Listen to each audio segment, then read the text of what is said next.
Picture Rome, not just a city, though what a city it was. No, think bigger. Think of Rome as an idea, a force of nature.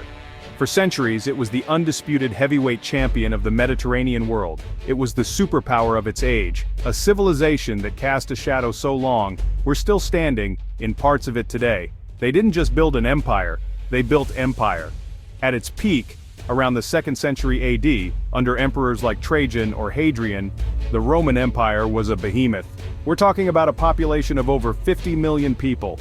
They stretched from the mists of Scotland to the scorching sands of Mesopotamia, from the Rhine and Danube rivers in the north down to the deserts of Egypt and North Africa. What did they give us? Roads, aqueducts, law, and Latin. They were builders, thinkers, and conquerors on an epic scale. The Pantheon in Rome, with its breathtaking dome, still stands. The Colosseum, though battered by time, still awes, but even the mightiest eagle soaring at the greatest heights can eventually tire. So what happens when the good times, the Pax Romana, start to fray at the edges? The imperial machine begins to sputter. Often the biggest problems aren't the ones you can see marching over the horizon, they're the ones festering inside. For Rome, the internal issues were like a slow-acting poison: corruption, officials siphoning off public funds for personal gain, tax collectors squeezing the populace dry, generals using their armies for political leverage. This wasn't just a few bad apples, it became systemic. Then there was the money problem, inflation. The Roman state started to debase its currency. Prices soared, savings evaporated. Economic instability breeds social unrest. The 3rd century crisis was a period of utter chaos with over 70 emperors in roughly 100 years. The Roman Empire, at its greatest extent, was simply enormous.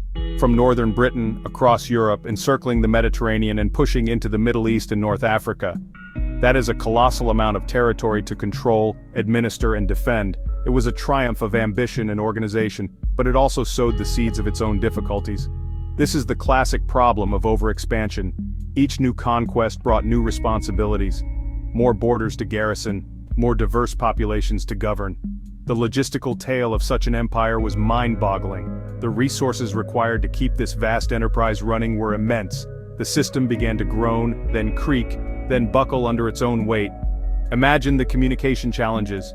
News of trouble took weeks, maybe months, to reach the emperor. By the time a response arrived, the situation could have changed dramatically. The frontiers were a constant source of anxiety and expense. The once mighty Roman military machine started to show signs of rust and fatigue.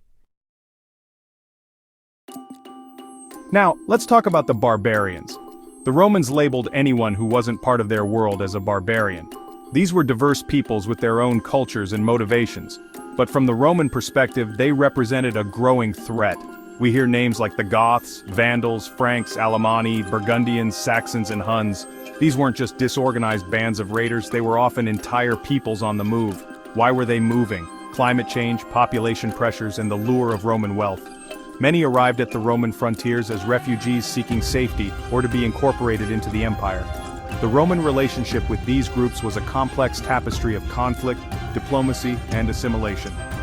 Rome managed its frontiers by playing different groups off against each other. But as the central Roman state weakened, this balance began to tip. Allies could become enemies overnight.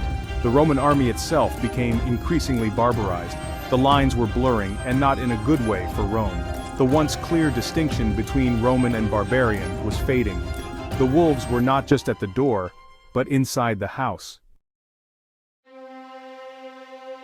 For centuries, the city of Rome itself had stood as a symbol of inviolability. That all changed in the 5th century.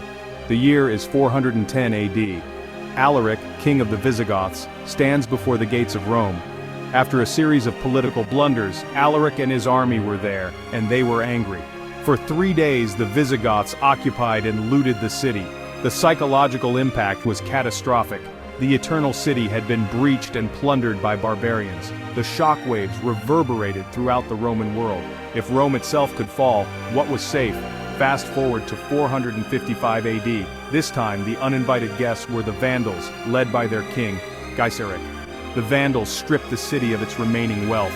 These sackings were not the fall of Rome in themselves. but they were devastating milestones on that downward trajectory. The aura of invincibility was gone.